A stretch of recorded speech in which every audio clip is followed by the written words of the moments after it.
Hello बच्चों। तो स्वागत है आप सभी का डाउटनेट लाइव पे। तो लेक्चर 5 है आज इलेक्ट्रोमैग्नेटिक इंडक्शन का। और आज मैं आपको induce electric field and self inductance पढ़ाऊंगा। उसमें ये 3 मेजर टॉपिक हमारे रहेंगे जो आज की क्लास में हम पढ़ेंगे। तो बेटा मैं आपको बता रहा था कि क्लास 12th का एक विजेता बैच हम सभी ने लॉन्च करा है डाउटनेट पे। और इस विजेता बैच में पढ़ने वाले बच्चों को उन फैकल्टीज का एक्सपीरियंस मिलेगा जिन फैकल्टीज ने बेटा प्रीवियस ईयर में बहुत अच्छे अच्छे रैंक्स निकलवाए हैं, स्टेट रैंक्स। और अगर आप इनरोल करते हैं इस बैच में तो आपको 2 टीचर एडवांटेज, 2 टीचर आपको पढ़ाएंगे। एक टीचर आपको कॉन्सेप्ट्स बताएंगे, दूसरे टीचर आपके डाउट सॉल्व करेंगे। कंप्लीट सिलेबस करवाया जाएगा 5 सब्जेक्ट्स का। स्ट्रक्चर्ड कोर्स होगा बेटा ये। इसमें आपको टीचर्स के नोट्स, टीचर्स के द्वारा लिखी गई स्लाइड्स, होमवर्क डेली और वीकली टेस्ट। उसके अलावा इस कोर्स में एनरोल करने वाले बच्चों को हम कुछ रेफरेंस बुक्स प्रोवाइड करवाते हैं, एनसीईआरटीज प्रोवाइड करवाते हैं, प्रीवियस ईयर क्वेश्चंस प्रोवाइड करवाते हैं। तो एक बहुत अच्छा खासा हम बैंक देते हैं, क्वेश्चन बैंक देते हैं। और ये जो क्वेश्चन बैंक हम देते हैं बेटा, ये आपकी तैयारी में बहुत हेल्पफुल साबित होता है। और इसको हम वीडियो सॉल्यूशंस के साथ देते हैं। ठीक है। तो अगर आप इंटरेस्टेड हैं इस बैच में तो आप इस नंबर पे कॉल कर सकते हैं। You can also comment. एक पोल भी आप सभी के सामने आ रहा होगा, आप उस पोल में भी बता सकते हैं कि कितने बच्चे इंटरेस्टेड हैं इस विजेता बैच को ज्वाइन करने में।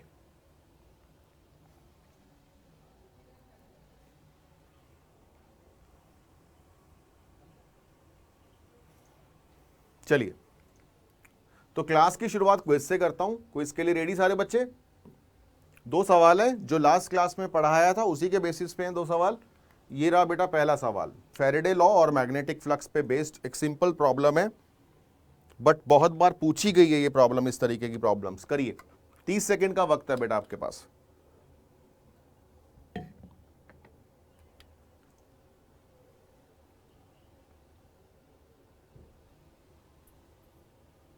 Assertion is that magnetic flux can produce induced EMF. Reason: Faraday's established induced EMF experimentally.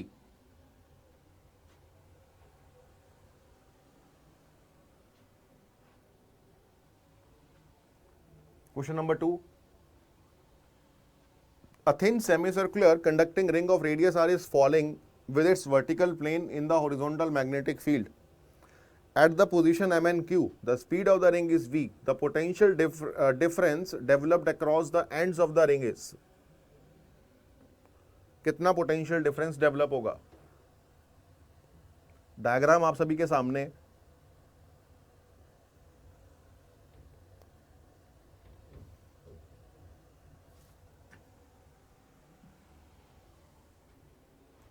चलिए, हाँ, तो क्वेश्चन नंबर 1 देखिए। Magnetic flux can produce EMF. देखिए बेटा, अकॉर्डिंग टू फैराडेज या फैराडेज लॉ ये कहता है कि मैग्नेटिक फ्लक्स ईएमएफ प्रोड्यूस नहीं करता। फैराडेज लॉ ये कहता है कि change in magnetic flux EMF produce करता है, यानी कि D phi by D T responsible होता है ईएमएफ के। तो अगर किसी भी लूप से मैग्नेटिक फ्लक्स पास कर रही है तो ये इस बात की गारंटी नहीं है कि उस लूप में ईएमएफ आ जाएगा, है ना। चेंज होना चाहिए फ्लक्स। तो स्टेटमेंट 1 गलत है, असर्शन इज रॉन्ग। तो if assertion is wrong then we will mark option D. Question number 2 में एक सेमी सर्कुलर रिंग है और it is falling with speed v in a uniform magnetic field. तो ये मोशनल ईएमएफ का सवाल है बेटा।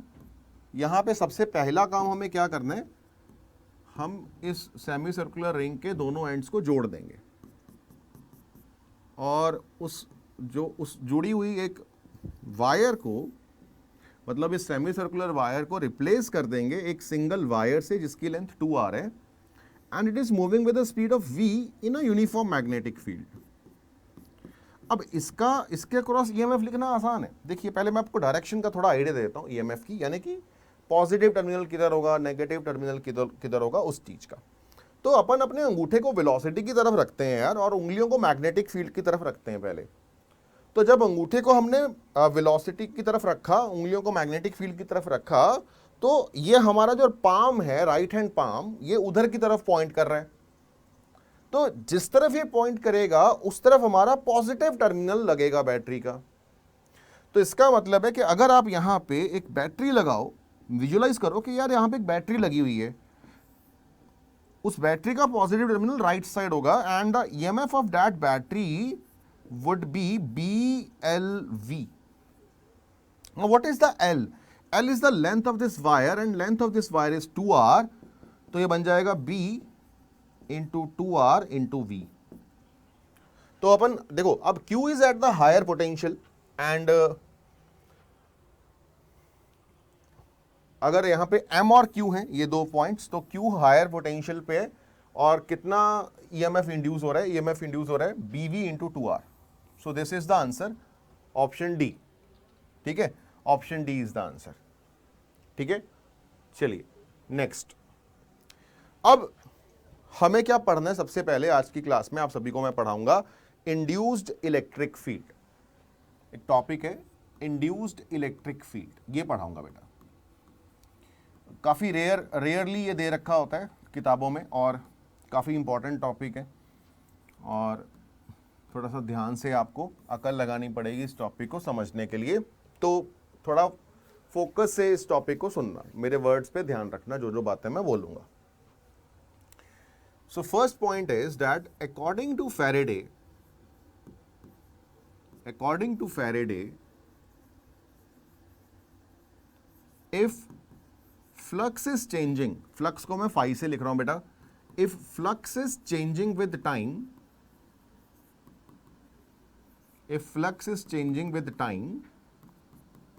in a loop,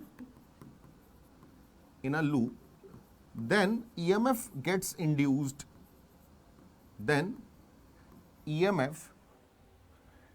gets induced in that loop. EMF gets induced in that loop. Faraday ने क्या बोला?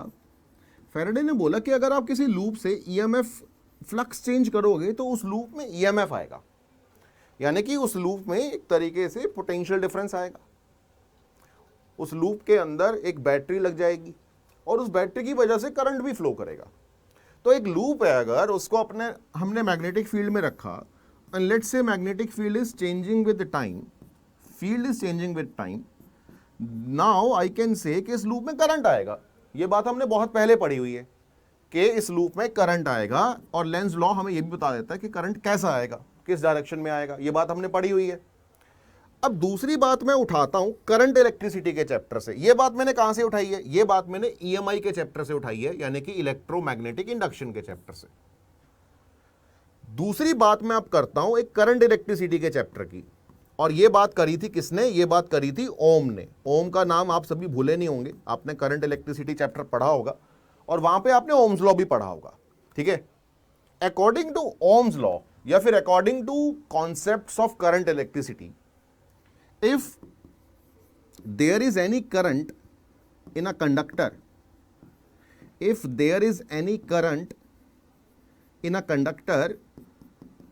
then there must be some electric field inside the conductor.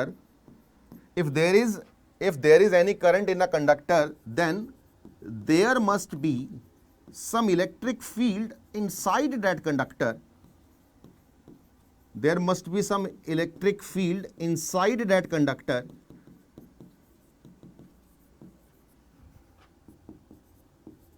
Inside the conductor, which helps the electrons to drift. In fact, आपने इस chapter में एक topic पढ़ा होगा, बहुत इंपॉर्टेंट है हमारे बोर्ड्स एग्जाम के लिए, दैट इज ड्रिफ्ट वेलोसिटी. और उस टॉपिक में हमने यही पढ़ा था कि अगर किसी कंडक्टर में करंट आ जाए, है ना, अभी आप EMI को भूल जाओ, अब करंट इलेक्ट्रिसिटी का एक फंडा याद करो. कोई भी कंडक्टर है, अगर उसमें करंट है, करंट अपने आप तो आएगा नहीं. करंट के लिए आप क्या लगाते हो? किसी भी कंडक्टर में, जैसे मान लीजिए एक सिलेंड्रिकल कंडक्टर है इस तरीके का, इस कंडक्टर के अक्रॉस आपने एक बैटरी लगा दी. बहुत सारे बच्चे बोलते हैं बैटरी से क्या आया? करंट आया, मतलब battery is a source of current. No, battery is not a source of current. Battery just maintains a potential difference across this conductor. Battery का सिर्फ एक ही काम होता है बेटा. Battery only does one thing. What? To maintain to maintain a constant potential difference across the ends, to maintain a constant potential difference, ये battery का काम है। Battery is not a source of current, battery को constant potential difference apply कर देती है भाई।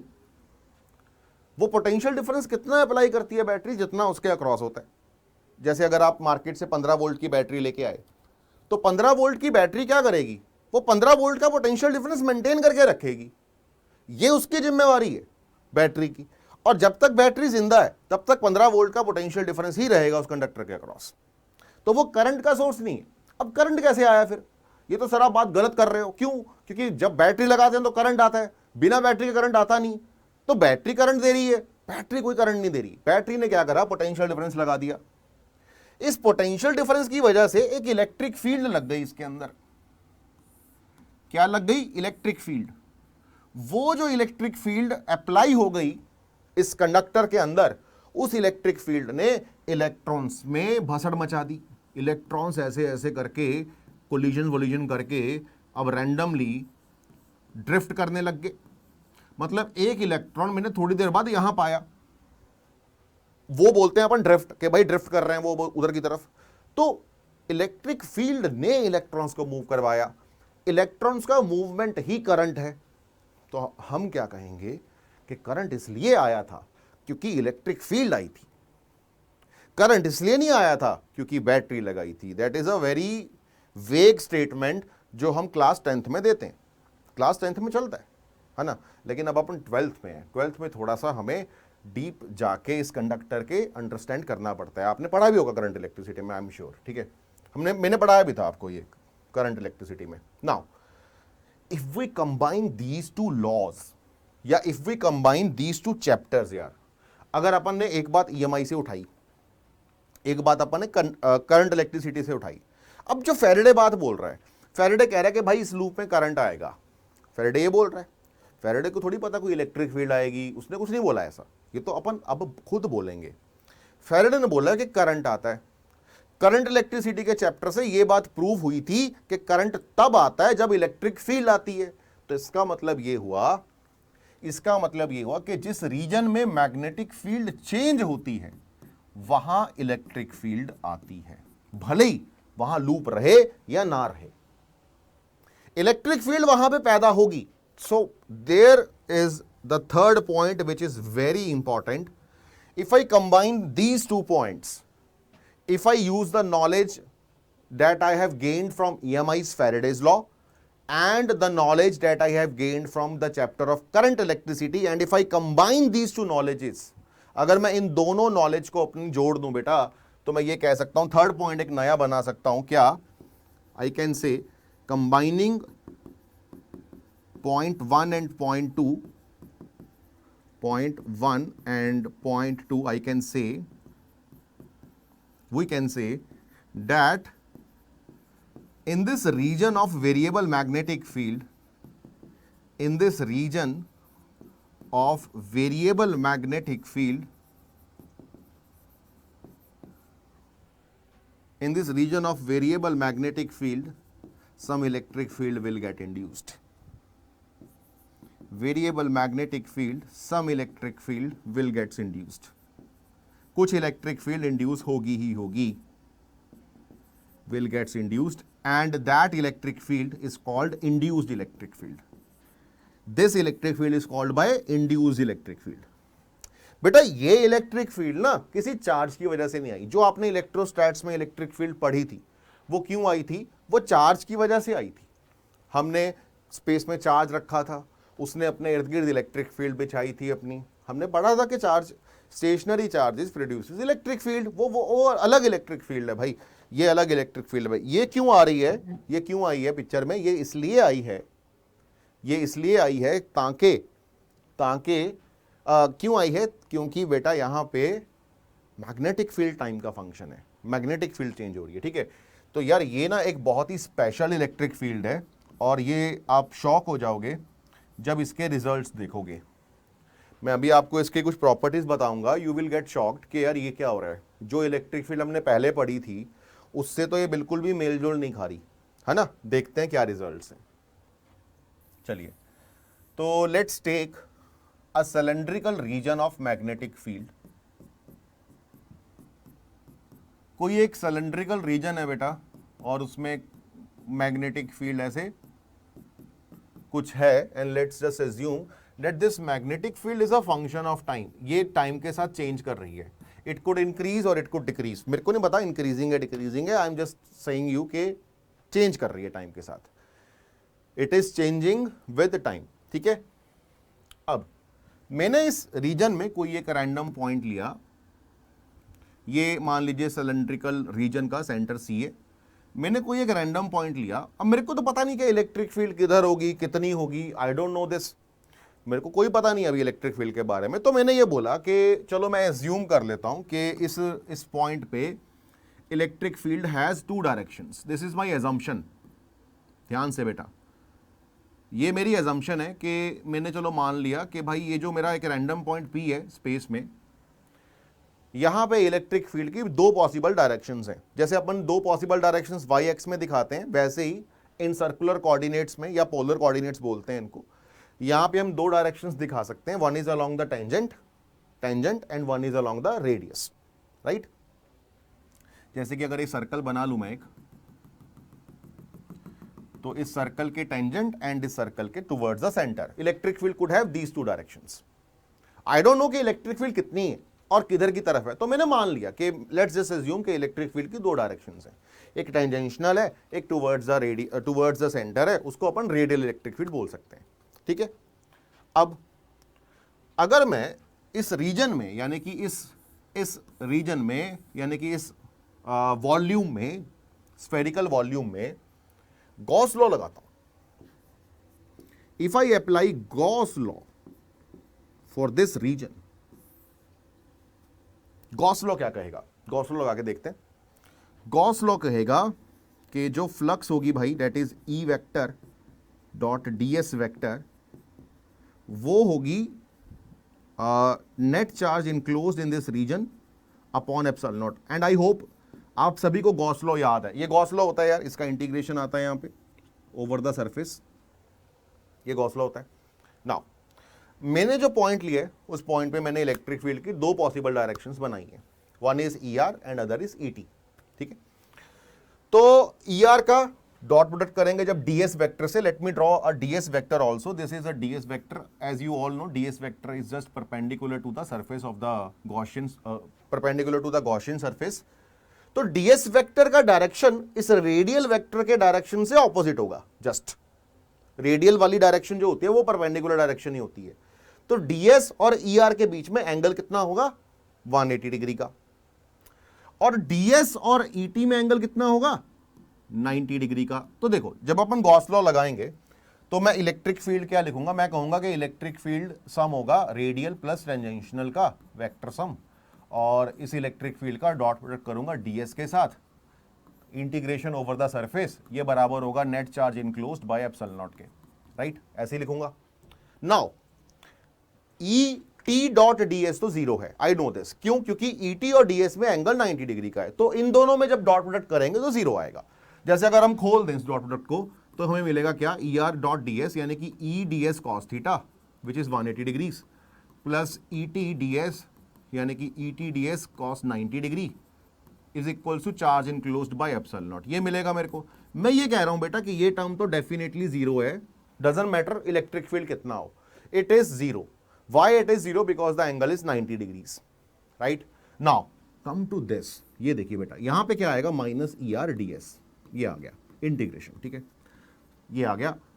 Right hand side पे देखिए अब क्या है बेटा, इस रीजन में सिर्फ मैग्नेटिक फील्ड है, कोई चार्ज तो है नहीं, तो चार्ज इनक्लोज्ड कितना है, जीरो, चार्ज इनक्लोज जीरो है।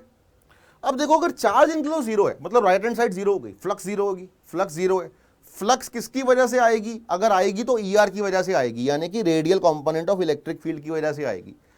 टेंजेंशनल कंपोनेंट ऑफ इलेक्ट्रिक फील्ड की वजह से तो फ्लक्स है नहीं, क्योंकि एंगल 90 डिग्री आ गया था, तो फ्लक्स अगर होगी तो ईआर की वजह से होगी। अब ईआर डॉट डीएस या ईआर इंटू डीएस जीरो कब हो सकता है भाई, एरिया तो जीरो नहीं हो सकता। तो इसका मतलब है दिस थिंग इंप्लाइज कि radial electric field is zero and if radial electric field is zero, अगर सोचो बेटा किसी भी पॉइंट पे रेडियल इलेक्ट्रिक फील्ड जीरो है तो एक ही इलेक्ट्रिक फील्ड बची, that is tangential. So from here एक बहुत ही इंपॉर्टेंट पॉइंट आया, शॉकिंग पॉइंट है, मतलब मैं इसको शॉकिंग रिजल्ट बोलूंगा. क्या, सुनिएगा पॉइंट क्या आया भाई. एक डेरिवेशन है विच इज एब्सेंट एवरीवेयर, आप कहीं पे भी सर्च करेंगे you will not get this derivation. आपको डायरेक्ट रिजल्ट लिखवाया जाता है यार, है ना. रिजल्ट पता क्या आया है कि जब तुम सेंटर से r डिस्टेंस दूर हो मान लो, तो यार हर पॉइंट पे ना इलेक्ट्रिक फील्ड सिर्फ टेंजेंट के अलोंग है. हर पॉइंट पे इलेक्ट्रिक फील्ड का सिर्फ टेंजेंशनल कंपोनेंट तुम्हें मिलेगा. ये रिजल्ट आया है. इसका मीनिंग पता क्या है? इसका मीनिंग है कि रेडियल है नहीं. उसका मीनिंग क्या है?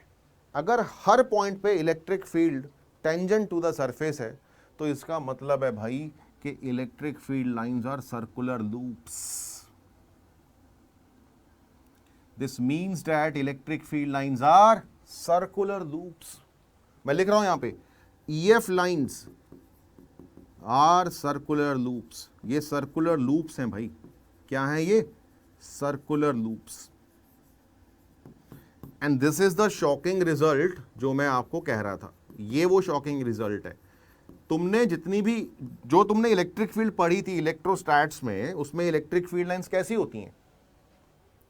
पॉजिटिव चार्ज से निकलती हैं, नेगेटिव चार्ज की तरफ आती हैं. There are many properties of those electric field lines and one of the major property was that it never forms closed loops. आपने पढ़ा होगा इलेक्ट्रोस्टैट्स में, electric field lines never forms closed loops, but here the induced electric field lines are forming the closed loops.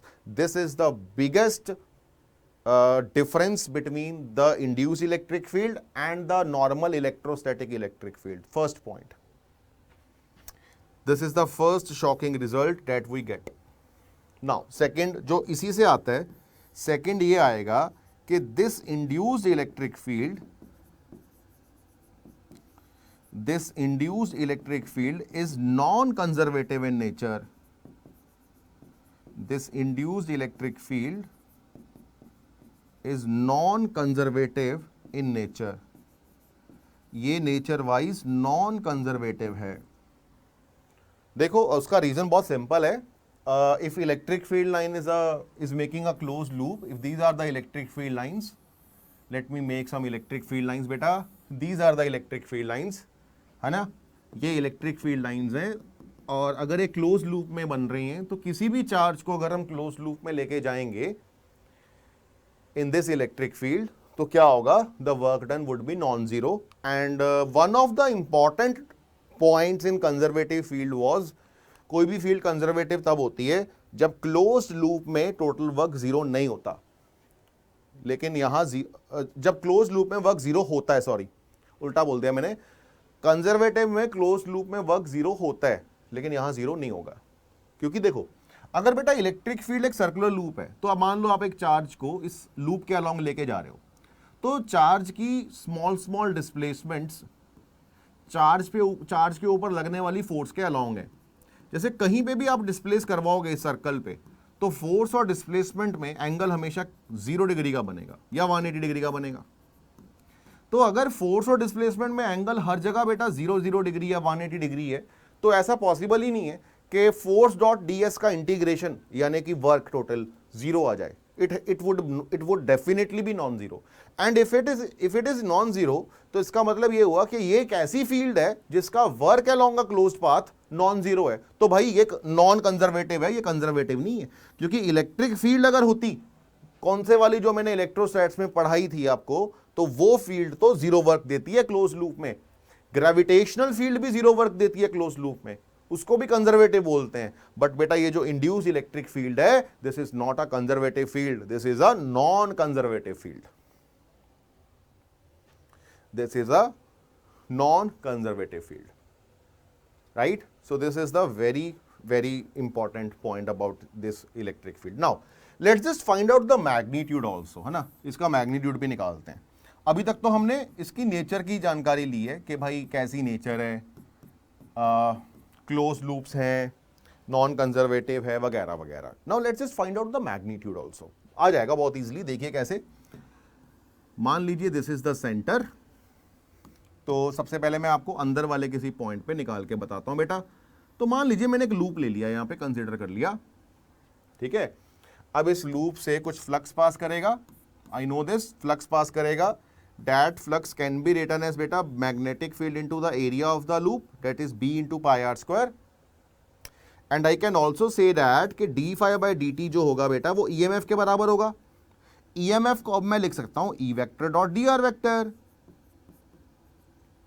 ये मैंने इलेक्ट्रोस्टैट्स में पढ़ा था, E vector dot D R vector, EMF को लिख सकता हूं। Now what is flux? Flux is B into pi are square. तो मैं डिफरेंशिएशन कर देता हूं B into pi are square का। ई मेरे को निकालना है। What is the integration of D R? Integration of D R का मतलब है पूरे लूप में अपन घूम गए, छोटे छोटे एलिमेंट्स लिए इस लूप के लेंथ के और सबको ऐड कर दिया।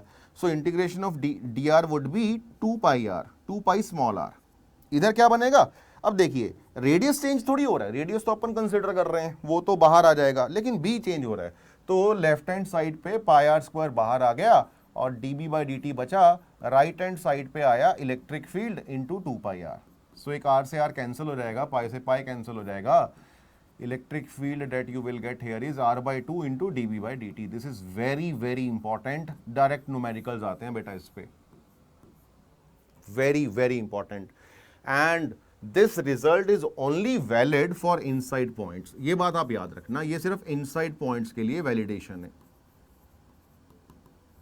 For inside points only, right. This is the electric field for inside points only, right. Now for the outside points देखिए जरा, अब ये हमारा वो रीजन है जिसके अंदर मैग्नेटिक फील्ड एग्जिस्ट कर रही है। अब बेटा आउटसाइड वाले पॉइंट्स के लिए let's just take a loop outside this region. यहां पे मान लीजिए सेंटर है, तो अपन गए let's say small are distance दूर जाके हमने एक लूप बना लिया लाइक दिस। अब इस लूप से फ्लक्स क्या लिखेंगे? मैग्नेटिक फ्लक्स कितना लिखेंगे? B into area. अब एरिया कौन सा आएगा? इस लूप में से टोटल फ्लक्स अगर लिखनी है तो कौन सा एरिया लेंगे? अब जो एरिया बेटा लेंगे वो ये वाला लेंगे। अब एरिया आप इस लूप का नहीं लोगे क्योंकि मैग्नेटिक फ्लक्स, मैग्नेटिक फील्ड जो है वो सिर्फ इतने से रीजन में ही फैली हुई है और इस रीजन का रेडियस मान लेते हैं कैपिटल आर है, तो फ्लक्स लिखेंगे B into pi capital R square, right. Now D phi by D T, D phi by D T क्या बनेगा? Pi capital R square will come outside, D B by D T differentiation हो जाएगा B का, B is changing with time, ठीक है। This is equals to E dot D R, यानी कि E into integration of D R होगा 2 pi are, पाई से pi cut गया तो यहां से ई आ जाएगा R square by 2 R D B by D T. And as you can see दोनों एक्सप्रेशंस अलग अलग है। This is for outside points, for outside point it is inversely proportional to small R, electric field is inversely proportional to small r, and for inside points it is directly proportional to small r. तो अगर आप ये दो results याद रखते हैं और आप जेई का एग्जाम या नीट का एग्जाम देने का सपना रखते हैं, आप दे रहे हैं इनफैक्ट, तो अगर सवाल आ गया इंड्यूस इलेक्ट्रिक फील्ड से, you can handle that very easily.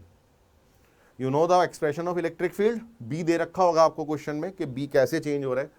Let's for example से कि बी जो है वो 2 टाइम्स टी है, 2t है, तो 2t का डिफरेंशिएशन वुड बी 2 ओनली, तो वो जो dB बाई dt है वो यहां पुट कर दीजिए, इलेक्ट्रिक फील्ड आ जाएगा,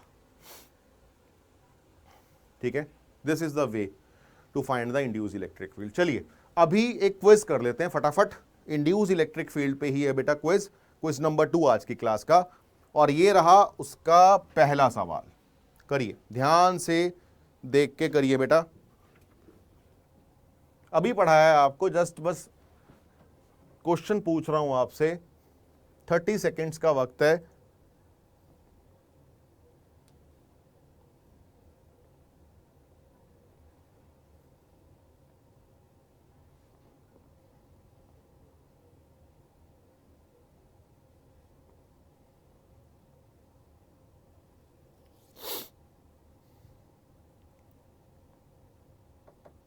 क्वेश्चन नंबर 2,